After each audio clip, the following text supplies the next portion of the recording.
Hello दोस्तों, स्वागत है आप सभी का हमारे यूट्यूब चैनल एजुकेशन पॉइंट में।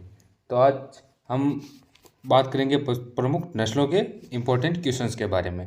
तो जो ये क्वेश्चंस हैं वो कृषि परिवेशक के जो पहले पेपर हुए हैं उनमें आए हुए क्वेश्चंस हैं, जो कि पुरानी प्रतियोगी परीक्षाओं में हुए हैं वो क्वेश्चंस हैं। तो इन क्वेश्चंस के बारे में हम चर्चा करेंगे, ताकि कोई सा भी क्वेश्चन अगर रिपीट भी हो सकता है, मतलब ज़्यादातर क्वेश्चंस मतलब कि रिपीट होते हैं। तो बात करते हैं हम पशुपालन के प्रमुख नस्लों के बारे में। जो प्रमुख नस्लें हैं उनकी बात करते हैं। तो किस किस नस्लों के बारे में बात करें तो गाय की नस्लों के बारे में बात करेंगे हम, भैंस की, भेड़ की और बकरी की और मुर्गियों की जो जो नस्लें हैं उनके इम्पोर्टेंट क्वेश्चंस के बारे में बात करेंगे, जो कि पुरानी प्रतियोगी परीक्षाओं में आए हुए हैं या फिर जो भी इम्पोर्टेंट हैं। और ये सभी क्वेश्चंस हैं जो पुरानी प्रतियोगी परीक्षाओं में आए हुए हैं, उन्हीं को उठाया है हमने। तो चलिए बात करते हैं पहले क्वेश्चंस की। तो पहला क्वेश्चन क्या है हमारा, निम्न में से कौन सी भेड़ की नस्ल उदयपुर संभाग में पाई जाती हैं? कौन सी नस्लें हैं जो कि उदयपुर संभाग में पाई जाती हैं? तो ऑप्शंस की बात कर लेते हैं हम। ऑप्शंस ए है हमारा चोकला, मगरा, नाली या फिर सोनाड़ी। तो कौन सी नस्लें हैं जो उदयपुर संभाग में पाई जाती हैं? तो ऑप्शन नंबर डी करेक्ट हो जाएगा, सोनाड़ी नस्ल। सोनाड़ी नस्लें हैं जो कहाँ पाई जाती हैं? उदयपुर संभाग में पाई जाती हैं, कोटा बूंदी साइड पे पाई जाती हैं, चित्तौड़गढ़, उदयपुर यहाँ पर पाई जाती हैं। इस नस्ल का अन्य नाम की बात करें तो इसको अन्य नाम क्या कहते हैं? चरणोत्तर नस्ल कहते हैं। ये याद रखना, इसे क्या कहते हैं? चरणोत्तर नस्ल भी कहते हैं। और इसके अलावा बात करें चोकला नस्ल कहाँ पाई जाती है तो शेखावटी क्षेत्र में पाई जाती है। मगरा नस्ल कहाँ पाई जाती है तो मगरा नस्ल हमारी कहाँ पाई जाती है? बीकानेर साइड में पाई जाती है, बीकानेर चूरू साइड में पाई जाती है। नाली नस्ल जो कहाँ पाई जाती है? श्री गंगानगर, गंगानगर साइड पर कौन सी नस्ल पाई जाती है? नाली नस्ल। तो हमने बात की भाई चोकला नस्ल शेखावटी क्षेत्र, मगरा नस्ल जो बीकानेर साइड पर पाई जाती है, नाली नस्ल श्री गंगानगर साइड पर, और हमारी सोनाड़ी नस्ल उदयपुर क्षेत्र में पाई जाती है। दूसरा क्वेश्चन है हमारा, केंद्रीय भेड़ एवं ऊन अनुसंधान संस्थान, केंद्रीय भेड़ एवं ऊन अनुसंधान संस्थान कहाँ स्थित हैं? पंजाब में, यूपी में, राजस्थान में, मध्य प्रदेश में। तो कहाँ स्थित है? राजस्थान में। ऑप्शन नंबर सी करेक्ट हो जाएगा, राजस्थान में। कहाँ पर है केंद्रीय भेड़ एवं ऊन अनुसंधान केंद्र? कहाँ स्थित है? मालपुरा टोंक में। कहाँ स्थित है? मालपुरा टोंक में स्थित है और राजस्थान में स्थित है। इसके अलावा इसके द्वारा दो नस्लें निकाली गई। कौन कौन सी नस्लें? भेड़ की दो नस्लें निकाली गई हैं, एक तो अविकालीन और एक अविवस्त्र। दोनों नस्लें जो हैं किसकी नस्लें हैं? भेड़ की नस्लें हैं, जो कि किसके द्वारा तैयार की गई हैं? केंद्रीय भेड़ एवं ऊन अनुसंधान संस्थान के द्वारा। और ये किस राज्य में है? राजस्थान राज्य में है, मालपुरा टोंक जिले में है। नेक्स्ट इसके बाद बात करते हैं तीसरे क्वेश्चन की। तो तीसरा क्वेश्चन क्या है हमारा, गरीब की गाय किसे कहते हैं? तो गरीब की गाय है वो किस को कहते हैं? किसको मतलब कि कहते हैं? भेड़ को कहते हैं, बकरी को कहते हैं, गाय को कहते हैं या फिर भैंस को कहते हैं? तो किसको गरीब की गाय कहते हैं? तो बकरी। ऑप्शन नंबर सी भी करेक्ट हो जाएगा, बकरी को क्या कहते हैं? गरीब की गाय कहते हैं। इसे इसके अलावा इसके अन्य नाम की बात करें तो इसे डबल एटीएम भी कहते हैं, डबल एटीएम भी कहते हैं, रनिंग डेयरी भी कहते हैं, रनिंग डेयरी भी कहते हैं, रनिंग डेयरी ये भी कहते हैं। और एक और इसका नाम है रेगिस्तान का चलता फिरता फ्रिज कहते हैं। गरीब की गाय कहते हैं, डबल एटीएम कहते हैं, रनिंग डेयरी कहते हैं और राजस्थान का चलता फिरता फ्रिज कहते हैं या फिर रेगिस्तान का चलता फिरता फ्रिज कहते हैं। इसके अलावा भेड़ की बात करें, भेड़ को क्या कहते हैं? परजीवियों का म्यूजियम, परजीवियों का म्यूजियम कहते हैं। क्या कहते हैं? परजीवियों का म्यूजियम कहते हैं। ये याद रखना, एक क्वेश्चन पूछा गया है 2016 का पेपर हुआ था इसका, कृषि प्रयोग का, उसमें क्वेश्चन आया था परजीवियों का म्यूजियम किसे कहते हैं? तो उसमें ऑप्शन ए करेक्ट तो हो जाएगा, भेड़ को क्या कहते हैं? परजीवियों का म्यूजियम कहते हैं। और बकरी को कहते हैं? गरीब की गाय, डबल एटीएम और रेगिस्तान का चलता फिरता फ्रिज कहते हैं। क्वेश्चन नंबर चौथे की बात करें तो बकरी है, इसमें तोतामुख दिखावट वाली नस्ल कौन सी है? तोतामुख दिखावट या फिर तोतापुरी नाग, तोतापुरी नाग या फिर तोतामुख दिखावट या फिर रोमन नोजा, जिसे क्या कहते हैं? रोमन नोजा कहते हैं। किस नस्ल में पाई जाती हैं? ये क्वेश्चन है हमारा, बकरी की तोतामुख नाग कौन सी नस्ल की? जमुनापुरी की, बारबरी की, बीटल की या फिर सिरोही की? तो कौन सी नस्लें हैं जिसमें तोतापुरी नाग पाए जाते हैं? तो ऑप्शन नंबर ए करेक्ट हो जाएगा। इसमें बीटल भी सही है पर ऑप्शन नंबर ए करेक्ट हो जाएगा, जमुनापुरी नस्ल। जमुनापुरी नस्ल में बड़ा होता है, तोतापुरी नाग जो नाग होता है वो बड़ा होता है, तोतापुरी होता है और बीटल में छोटा होता है। इसी कारण सही आंसर हो जाएगा जमुनापुरी माना था। पहले पेपर का क्वेश्चन है, पुराने पेपर से ही उठाया है क्वेश्चन है ये, जो कि मतलब कि इसमें जमुनापुरी आंसर माना था। तो ये भी हमें भी यही मानना पड़ेगा। और इसकी बात करें बीटल में छोटा होता है और जमुनापुरी में बड़ा होता है। इसके अलावा कौन सी नस्लें हैं जो जिसमें और पाया जाता है? एंग्लो नूबियन, बकरी की कौन सी नस्लें हैं? Anglo Nubian. इस नस्ल में भी जो है तोतापुरी नाग पाया जाता है।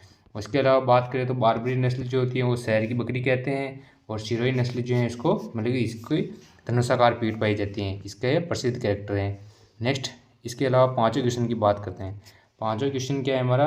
निम्न में से कौन सी नवीनतम बकरी की नस्ल जो 2024 में NBJR द्वारा पंजीकृत की गई? बकरी की कौन सी नवीनतम नस्ल है? बकरी की दो नस्लें दर्ज की गई हैं, दो नस्लें बकरी की दर्ज हैं। कौन कौन सी नस्लें हैं तो उनके बारे में देखते हैं। तो माजरेला, अरावली चिकन, फ्रिजवाल या फिर अंजोरी। 2024 में NBJR के अनुसार कौन सी बकरी की नस्ल पंजीकृत की गई? तो ऑप्शन नंबर डी करेक्ट हो जाएगा। अंजोरी नस्ल जो है कहाँ की है? छत्तीसगढ़ की, छत्तीसगढ़ की नस्लें हैं। और ये जो है बकरी की नस्लें हैं, इसे अभी 2024 में नवीनतम में ऐड किया गया है। पहले कितनी थी?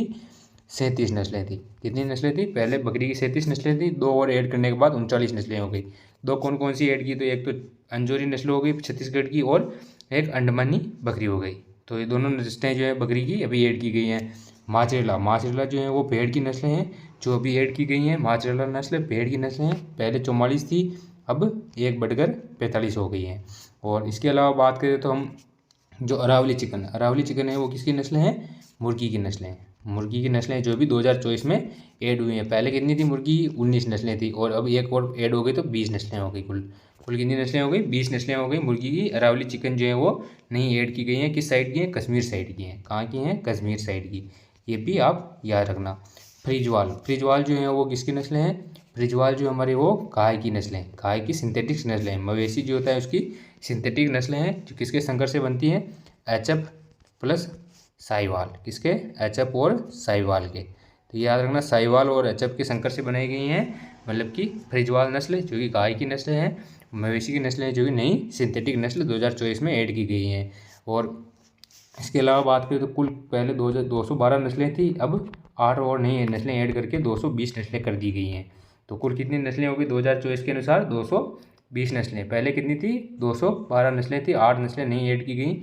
दो तो बकरी में हो गई, एक सिंथेटिक हो गई, एक मुर्गी में हो गई, एक जो हमारी भेड़ में हो गई, एक बतख में ऐड की गई हैं, और एक हमारी सूअर में ऐड की गई हैं, और एक जो हो गई हमारी उसमें घोड़े में ऐड की गई हैं। घोड़े में कौन सा घोड़ा ऐड किया गया? तो भीमथड़ी घोड़ा है वो नया ऐड किया गया है।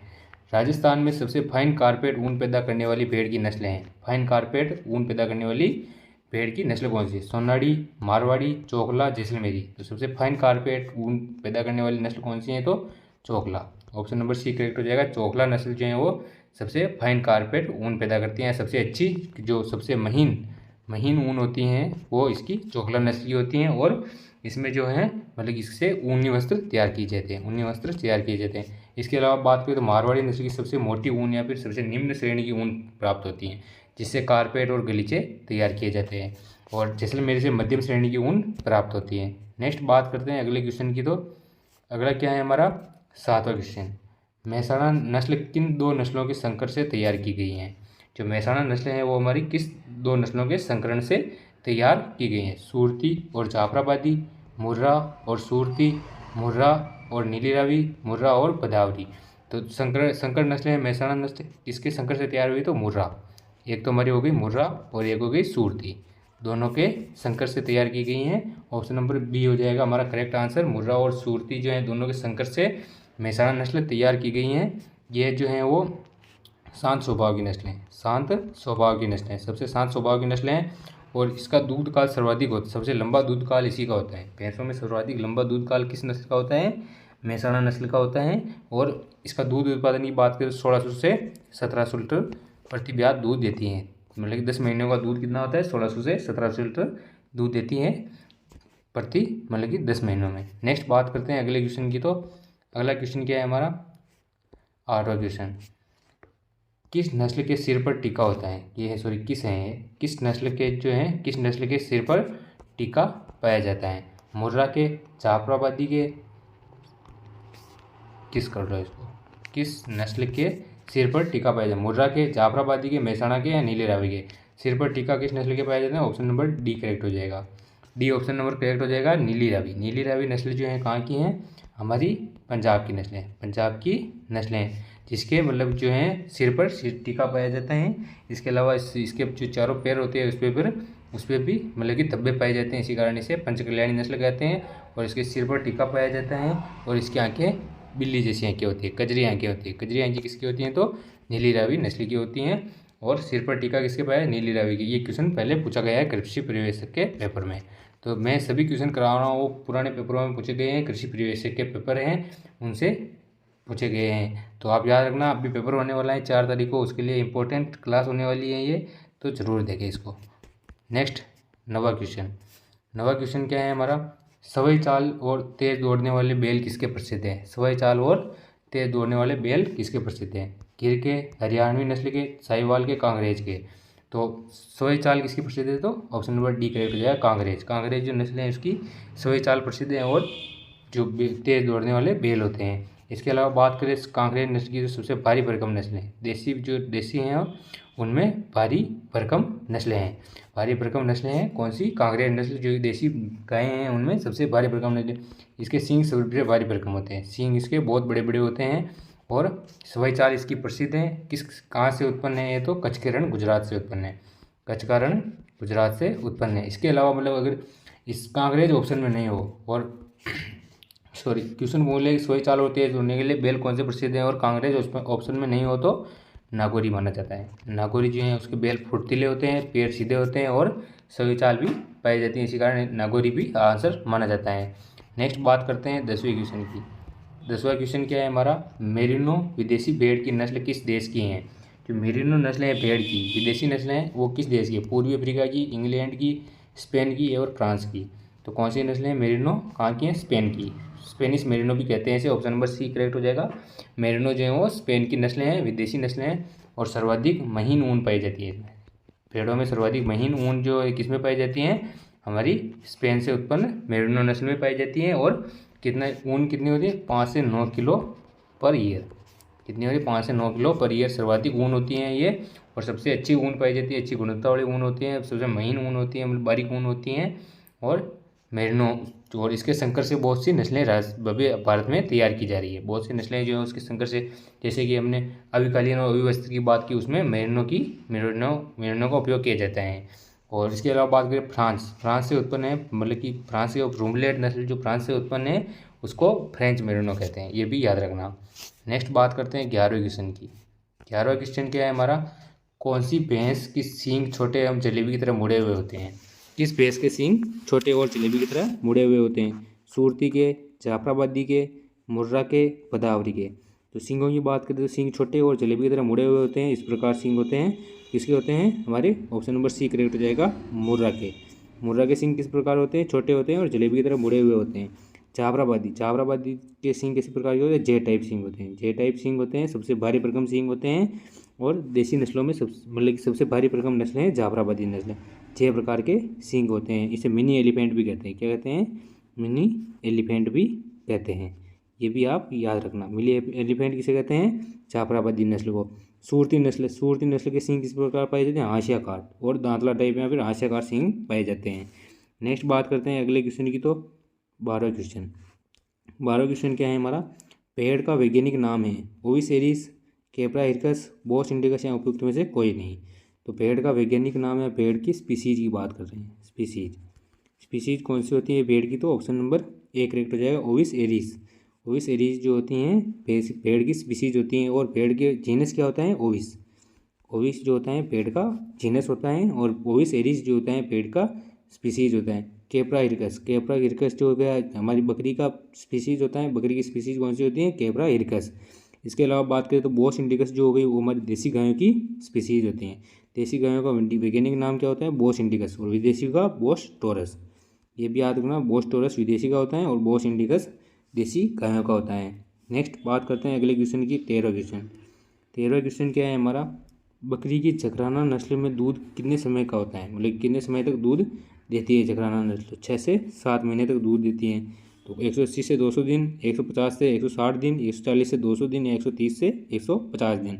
जकराना नस्ल जो है कहाँ पाई जाती हैं? अलवर के बहरोड क्षेत्र और जयपुर क्षेत्र में। अलवर के बहरोड क्षेत्र और जयपुर क्षेत्र में पाई जाती हैं जकराना नस्ल, जो कि किससे मिलती जुलती हैं? बीटल नस्ल से मिलती जुलती नस्लें। बीटल जो है उससे मिलती जुलती नस्लें हैं और ये कहाँ पाई जाती हैं? अलवर और जयपुर में पाए जाते हैं। क्योंकि इसका दूध कितने समय का होता है? 180 से 200 दिनों का। 180 से 200 दिनों का होता है। ऑप्शन नंबर ए करेक्ट हो जाएगा। 6 से 7 महीनों का दूध होता है, इसका उत्पादन होता है, और 180 से 200 दिन तक दूध देती हैं ये। और कितने लीटर दूध देती हैं? 3 से 4 लीटर दूध देती हैं। बकरी की नस्लें 3 से 4 लीटर दूध देती हैं। नेक्स्ट बात करते हैं अगले क्वेश्चन की, 14वां क्वेश्चन। 14वां क्वेश्चन क्या है हमारा? वसा की मात्रा भैंस की किस नस्ल में सर्वाधिक पाई जाती है? सॉरी, किस भैंस में वसा की सर्वाधिक मात्रा पाई जाती है? सूरती में, मुर्रा में, मेहसाणा में, भदावरी में। तो किस भैंस की नस्ल में सर्वाधिक वसा पाई जाती है? तो ऑप्शन नंबर डी करेक्ट हो जाएगा। डी जो ऑप्शन करेक्ट हो जाएगा, भदावरी नस्ल। भदावरी नस्ल में वसा कितनी पाई जाती है? 12 से 14%। कितनी वसा पाई जाती है? 12 से 14% वसा पाई जाती है भदावरी नस्ल में। इसके अलावा मेहसाणा नस्ल की बात करें, मेहसाणा नस्ल में कितनी वसा पाई जाती है? 7 से 8% वसा। कितनी पाई जाती है? 7 से 8% वसा। और मुर्रा नस्ल में कितनी पाई जाती है? 7% वसा। 7% वसा किसमें पाई जाती है? मुर्रा नस्ल में, जिसमें दूध सर्वाधिक होता है। दूध कितना होता है मुर्रा में? तो दूध होता है हमारा 18 से 25 लीटर। 18 से 25 लीटर प्रति ब्यात है 10 महीनों का। 10 महीनों का दूध कितना होता है? 18 से 25 लीटर मुर्रा में होता है, और फैट 7% होती है। इसके अलावा 7.5% वसा किसमें होती है? हमारी सूरती नस्ल में होती हैं। तो ये हमारी चारों भैंसों की नस्लें हो गई। इनमें कितनी होती है? भदावरी में 12 से 14%, मेहसाणा में 7 से 8%, मुर्रा में 7%, और सूरती में 7.5%। ये याद रखना। नेक्स्ट बात करते हैं अगले क्वेश्चन की। तो अगला क्वेश्चन क्या है हमारा? 15वां क्वेश्चन। 15वां क्वेश्चन है हमारा, निम्न में से कौन सी भैंस की नस्ल नहीं है? मुर्रा, टोडा, राठी या फिर साउथ कनारा। कौन सी नस्लें हैं जो ये भैंस की नस्ल नहीं है? तो मुर्रा नस्ल भैंस की नस्ल है, जिसका रंग ब्लैक होता है, बिल्कुल ब्लैक होता है, रंग होता है। टोडा नस्ल जो हिंसक नस्लें हैं, क्या की हैं? तमिलनाडु की नस्लें हैं। राठी नस्ल ऑप्शन सी करेक्ट हो जाए। राठी नस्ल जो है वो गाय की नस्लें हैं। गाय की नस्लें हैं राठी नस्ल, जिसे राजस्थान की कामधेनु कहते हैं। साउथ कनारा नस्ल साउथ साइड की है। टोडा नस्ल भी साउथ साइड की हैं। साउथ कनारा और टोडा साउथ साइड की नस्लें हैं। मुर्रा जो है मुर्रा टाइप नस्लें हैं। और टोडा नस्ल कौन सी? हिंसक नस्लें हैं। हिंसक नस्लें हैं जो कि तमिलनाडु की हैं। ये याद रखना। नेक्स्ट इसके बाद बात करते हैं अगले क्वेश्चन की। तो अगला क्वेश्चन क्या है? 16वां क्वेश्चन। हाशियाकार सिंह किस भैंस की नस्ल में पाए जाते हैं? मुर्रा, नीली रावी, सूरती, तरई। किस में हाशियाकार सिंह पाए जाते हैं? तो ऑप्शन नंबर सी करेक्ट हो जाएगा। सूरती नस्लें हैं, इसमें हाशियाकार या दांतला टाइप सिंह पाए जाते हैं। किस प्रकार? दांतला टाइप सिंह या फिर हाशियाकार सिंह पाए जाते हैं, इस प्रकार के सिंह। ये जो सिंह, ये टै जो लिखा है, इस प्रकार के सिंह पाए जाते हैं किसमें? सूरती नस्ल में। सबसे हल्की नस्लें हैं ये। हल्की, सबसे हल्की नस्ल कौन सी है? तो सूरती नस्लें हैं। भैंस में सबसे हल्की नस्लें हैं। दांतला टाइप सींग पाए जाते हैं। मुर्रा में जलेबी की तरह सींग पाए जाते हैं। नीली रावी में जो है वो पंचकल्याणी नस्लें हैं, जिसके सिर पर टीका पाया जाता है। नेक्स्ट इसके बाद बात करते हैं 17वें क्वेश्चन की। 17वां क्वेश्चन क्या है हमारा? भारत में बकरियों की सबसे बड़ी नस्लें हैं। भारत की बकरियों में सबसे बड़ी नस्लें सिरोही, चक्राना, जमुनापुरी, मारवाड़ी। कौन सी नस्लें हैं जो भारत में सबसे बड़ी नस्लें हैं? तो Jamunapuri. Option number C correct हो जाएगा। जमुनापुरी नस्लें यूपी की नस्लें हैं, जो कि सबसे बड़ी नस्लें हैं। कहाँ की नस्लें हैं? भारत की सबसे बड़ी नस्लें। और विदेशी नस्लों में सबसे बड़ी नस्ल कौन सी है? तो एंग्लो नोबियन जो नस्लें हैं वो भेड़ों में सबसे, मतलब की बकरियों में जो है सबसे बड़ी नस्लें हैं विदेशी नस्लों में। और इसके ये किसके संकर से बने गए हैं? तो जमुनापुरी। एक तो हो गई जमुनापुरी और एक नूबियन। एक जमुनापुरी और एक नूबियन जो है दोनों के संकर से बनी है एंग्लो नूबियन, जो कि सबसे बड़ी नस्लें हैं। नेक्स्ट बात करते हैं अगले क्वेश्चन की। तो अगला क्वेश्चन क्या है हमारा? 18वां क्वेश्चन। 18वां क्वेश्चन क्या है हमारा? राष्ट्रीय बकरी एवं अनुसंधान केंद्र स्थित है। राष्ट्रीय बकरी अनुसंधान संस्थान स्थित है अंबिकानगर, गजनेर, महेंद्रगढ़, मखदूम। राष्ट्रीय बकरी अनुसंधान संस्थान कहाँ स्थित है? तो ऑप्शन नंबर डी करेक्ट हो जाएगा। मखदूम है वहाँ पर। मखदूम में राष्ट्रीय बकरी अनुसंधान केंद्र स्थित है। अंबिकानगर टोंक में जो है वो हमारा बकरी प्रजनन केंद्र स्थित है। बकरी प्रजनन केंद्र कहाँ स्थित है? अंबिकानगर टोंक में स्थित है। और मखदूम में क्या है? राष्ट्रीय बकरी अनुसंधान संस्थान है। नेक्स्ट 19वें क्वेश्चन की बात करते हैं दोस्तों। तो 19वां क्वेश्चन क्या है हमारा?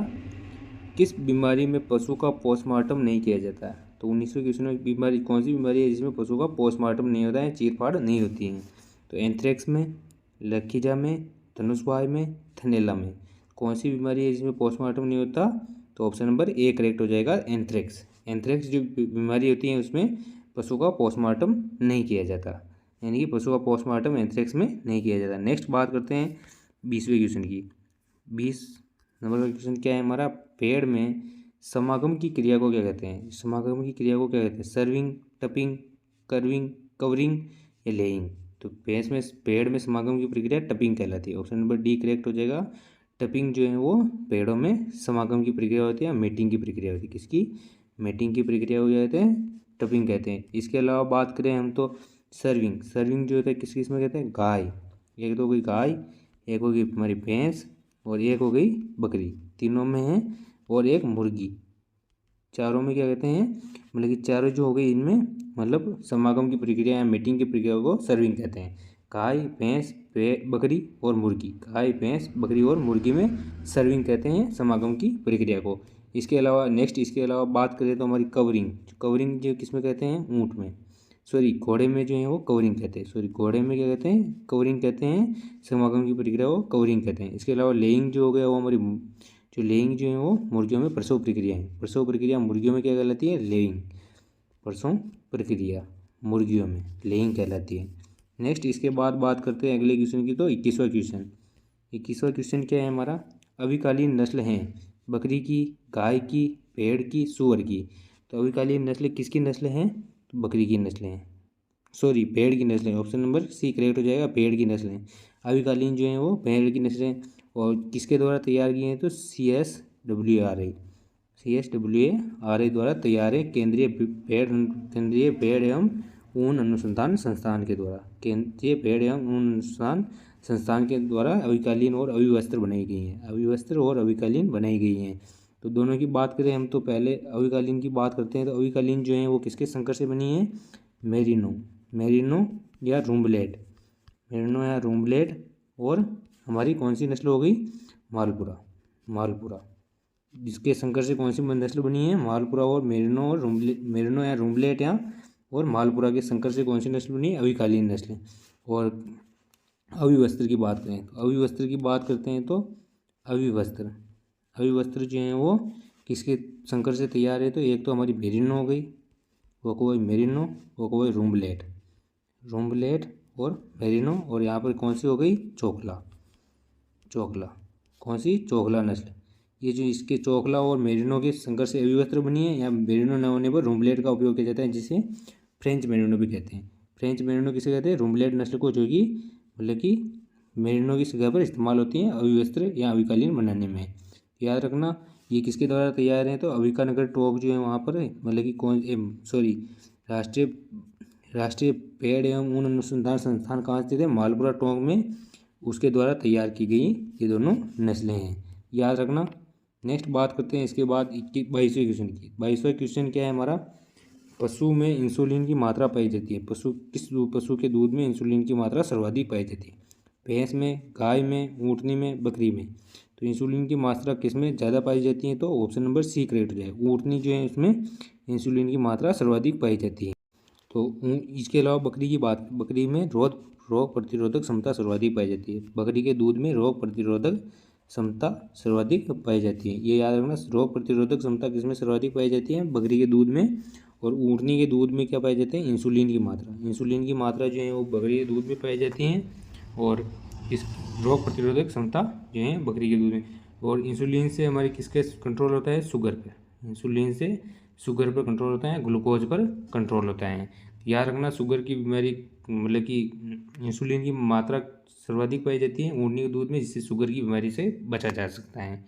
नेक्स्ट 23वें क्वेश्चन की बात करते हैं। 23वां क्वेश्चन क्या है हमारा? रट या मृत अवस्था किस पशु में पाई जाती है? रट या मृत अवस्था किस पशु में पाई जाती है? गाय में, भेड़ में, बकरी में, ऊँट में। किस में रट या मृत अवस्था पाई जाती है? तो ऊँट में। ऑप्शन नंबर डी करेक्ट हो जाएगा, ऊँट जो है उसमें रत या मृत अवस्था पाई जाती है। नेक्स्ट इसके बाद बात करते हैं 24वें क्वेश्चन की। 24वां क्वेश्चन क्या है हमारा? भारत में पाई जाने वाली ऊँट की कुबड़ युक्त अरेबियन प्रजाति को सामान्यतः क्या कहते हैं? मतलब एक कुबड़ युक्त, सॉरी यहाँ पर एक नहीं है, एक कुबड़ युक्त मतलब कि अरेबियन प्रजाति को क्या कहते हैं? अल्पाका, विकुना, ड्रोमेडेरी या फिर बैक्टीरियन।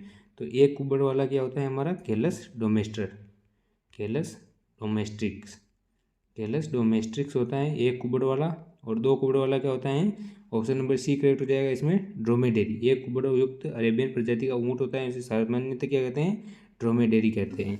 जिसे गैलस डोमेस्टिक्स भी कहते हैं। वैज्ञानिक नाम क्या है? गैलस डोमेस्टिक्स है, एक कुबड़ वाले का। और दो कुबड़ वाले की बात करें, दो कुबड़ जिसमें होते हैं ऊँट में, उसे क्या कहते हैं? तो गैलस बैक्टीरियस कहते हैं, गैलस बैक्टीरियंस कहते हैं। क्या कहते हैं? गैलस बैक्टीरियंस कहते हैं। ये याद रखना, एक कुबड़ वाला तो हो गया गैलस डोमेस्टिक्स और दो कुबड़ वाला हो गया गैलस बैक्टीरियस। और इसमें ऑप्शन नंबर सी करेक्ट हो जाएगा। ड्रोमेडेरी जो है वो एक कुबड़ युक्त अरेबियन प्रजाति का जो भारत में पाया जाता है उसे क्या कहते हैं? ऊँट को ड्रोमेडेरी कहते हैं। नेक्स्ट बात करते हैं अगले क्वेश्चन की। निम्नलिखित में से किसका प्रयोग पशु विरेचक के रूप में किया जाता है? पशु विरेचक के रूप में किसका उपयोग किया जाता है? अरंडी के तेल का, मैग्नीशियम सल्फेट का, एल्यूमिनियम हाइड्रोक्साइड का, या उपयुक्त सभी का? तो किसका उपयोग मतलब कि पशु के विरेचक के रूप में किया जाता है? तो उपयुक्त सभी, तीनों का उपयोग जो अरंडी का तेल, मैग्नीशियम सल्फेट और एल्यूमिनियम हाइड्रोक्साइड, तीनों का उपयोग किसमें होता है? पशु में विरेचक के रूप में किया जाता है। नेक्स्ट बात करते हैं अगले क्वेश्चन की, 26वां क्वेश्चन। 26वां क्वेश्चन क्या है हमारा?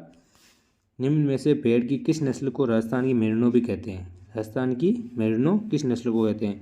नाली नस्ल को, पुगल नस्ल को, मालपुरा नस्ल को, या फिर चोखला नस्ल को? तो किस नस्ल को राजस्थान की मेरिनो कहते हैं? ऑप्शन नंबर डी करेक्ट हो जाएगा। चोखला नस्ल जो है उसको राजस्थान की मेरिनो कहते हैं, क्योंकि इससे मतलब कि महीन ऊन प्राप्त होती है। सर्वाधिक महीन ऊन राजस्थान में, सर्वाधिक महीन ऊन चोखला नस्ल से प्राप्त होती है, जिससे ऊनी वस्त्र तैयार किए जाते हैं। और कितनी ऊन होती है इसमें? तो 2 से 3 kg पर ईयर, 2 से 3 kg पर ईयर ऊन प्राप्त होती है चोगला नस्ल से। राजस्थानी मेरिनो कहलाती है। और राजस्थानी मेरिनो के अलावा इसे क्या कहते हैं? छापर और शेखावटी नस्ल, शेखावटी और छापर नस्ल भी कहते हैं। ये भी याद रखना, छापर और शेखावटी नस्ल किसे कहते हैं? चोगला नस्ल को कहते हैं, और राजस्थान की मेरिनो भी कहते हैं। नेक्स्ट बात करते हैं अगले क्वेश्चन की, 27वां क्वेश्चन। 27वां क्वेश्चन क्या है हमारा? तांबे के रंग का शरीर किस भैंस की नस्ल की विशेषता है? मुर्रा का, नीली रावी का, कुंडी का, फिर गदावरी का? तांबे जैसा रंग किस शरीर किस नस्ल का होता है? तो ऑप्शन नंबर डी करेक्ट हो जाएगा, भदावरी का। भदावरी का रंग किस प्रकार का होता है? तांबे जैसा रंग होता है। ऑप्शन नंबर डी करेक्ट हो जाएगा। भदावरी नस्ल जो है उसका रंग तांबे जैसा होता है, और इसके पन्नाकार या फिर एक फन्नाकार या फिर पत्तीनुमा संरचना होती है इसकी। किस प्रकार की इसका शरीर किस प्रकार पाया जाता है? फन्नाकार या पत्तीनुमा। तांबे जैसा कलर होता है, तो और 12 से 14% वसा होती है। सर्वाधिक वसा पाई जाती है भैंसों में, किसमें? भदावरी नस्ल में। कहाँ से उत्पन्न है? तो यूपी से उत्पन्न है।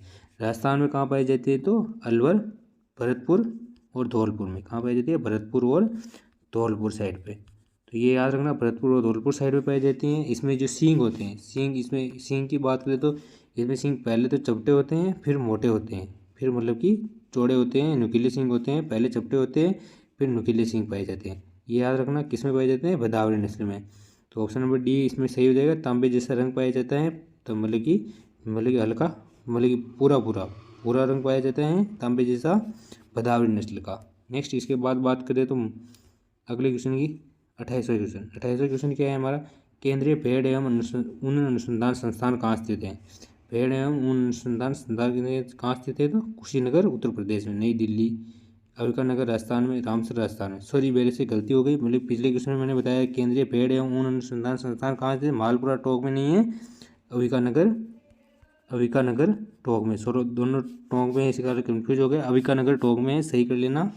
ऑप्शन नंबर सी करेक्ट हो जाएगा। अविका नगर टोंक में केंद्रीय भेड़ एवं ऊन अनुसंधान संस्थान है। और राष्ट्रीय बकरी अनुसंधान संस्थान कहाँ स्थित है? वो हमारे हो गया मालपुरा टोंक में। तो ये थोड़ी गलती हो गई, तो इसके लिए आप सही कर लेना। मालपुरा टोंक में तो हो गया बकरी अनुसंधान संस्थान, और अविका नगर टोंक में केंद्रीय भेड़ एवं ऊन अनुसंधान संस्थान है। और रामसर अजमेर की बात करें तो यहाँ पर क्या स्थित है? बकरी विकास एवं चारा उत्पादन केंद्र। बकरी विकास एवं चारा उत्पादन केंद्र कहाँ स्थित है? रामसर अजमेर। जिसके द्वारा कौन सी नस्ल तैयार की गई? सिरोही नस्ल। बकरी की सिरोही नस्ल जो है वो इसके द्वारा तैयार की गई हैं, और कहाँ स्थित हैं? रामसर अजमेर में। और केंद्रीय भेड़ एवं ऊन अनुसंधान संस्थान जो अविका नगर टोंक में, सही कर लेना है। पिछली क्वेश्चन में गलती हो गई मेरे से, अविका नगर टोंक में है। सॉरी, गलती कभी कभी हो जाती है। नेक्स्ट इसके बाद बात करते हैं 29वें क्वेश्चन की। सेकंड लास्ट क्वेश्चन है, मुर्गी में द्विप्रयोजनीय नस्लें हैं। रोड आइसलैंड रेड, कॉर्निश नस्ल, व्हाइट लेगहॉर्न, सनैन। कौन सी नस्लें हैं जो मुर्गियों में द्विप्रयोजनीय है? ऑप्शन नंबर सी करेक्ट हो जाएगा। ऑप्शन नंबर ए करेक्ट हो जाएगा, रोड आइसलैंड नस्ल। रोड आइसलैंड नस्ल जो है वो द्विप्रयोजनीय नस्लें हैं, जो कि मतलब कि अंडा उत्पादन और मांस उत्पादन दोनों के लिए, मांस और अंडा दोनों के लिए काम में ली जाती हैं। द्विप्रयोजनीय नस्लें रोड आइलैंड नस्लें, और कहाँ की नस्लें? अमेरिकन वर्ग की नस्लें, अमेरिकन वर्ग की नस्लें रोड आइलैंड। और वाइट लेगहॉर्न सबसे आकर्षक मुर्गी हैं। सबसे आकर्षक मुर्गी कौन सी हैं? वाइट लेगहॉर्न नस्लें हैं, जिसके सबसे अच्छे अंडे पाए जाते हैं। अंडे उत्पादन में सर्वाधिक मतलब कि अच्छी नस्लें हैं वाइट लेगहॉर्न नस्ल। कौन की हैं? इटली की नस्लें। कहाँ की हैं? इटली की नस्लें हैं वाइट लेगहॉर्न नस्ल, याद रखना है। नेक्स्ट इसके बाद बात करते हैं अगले क्वेश्चन की, आज के लास्ट क्वेश्चन की। और लास्ट क्वेश्चन क्या है हमारा? गाय की सबसे अधिक दूध देने वाली भारतीय नस्लें हैं। सबसे अधिक दूध देने वाली भारतीय नस्ल कौन? जर्सी, हरियाणा, साहिवाल, होलिस्टन। तो सब भारतीय नस्ल पूछी है सबसे अधिक दूध देने वाली, तो ऑप्शन नंबर सी करेक्ट हो जाएगा। साहिवाल नस्ल जो है वो हमारी सबसे अधिक दूध देती है भारतीय गायों में। कितना दूध देती है? 2700 से 3100 लीटर प्रति ब्याज दूध देती है ये, और सर्वाधिक दूध देती है भारतीय गायों में। इसके दूध में लैक्टोज की मात्रा भी सर्वाधिक होती है। और गायों में सर्वाधिक दूध कौन सी देती है? तो अच्छा, होलिस्टन फ्राइजीन जो नस्ल है वो सर्वाधिक दूध देती है 6000 लीटर। 6000 लीटर प्रति ब्याज दूध देती हैं, पर ये विदेशी नस्लें हैं, जो कि मतलब कि विदेशी नस्लों में सर्वाधिक दूध अचप देती हैं। इसके अलावा बात करें तो जर्सी नस्ल, जर्सी नस्ल जो है वो मतलब कि सर्वाधिक वसा पाई जाती है। 5% वसा इसके दूध में पाई जाती है। कितनी वसा पाई जाती है? 5% वसा पाई जाती है। और गाय में औसत वसा, गाय के दूध में औसत वसा कितनी पाई जाती है? 4.14%। ये भी याद रखना, 4.14% वसा जो है वो गाय के दूध में पाई जाती है। दोस्तों आज के लिए बस इतना ही था, मिलते हैं नेक्स्ट क्लास में। तब तक के लिए बने रहिए, और वीडियो को लाइक जरूर करें वीडियो अच्छा लगा हो तो, और कोई गलती हो तो मैंने आपको स्टॉप बता दी, और कमेंट करके ज़रूर बताना। धन्यवाद, और चैनल को सब्सक्राइब करना ना भूलें।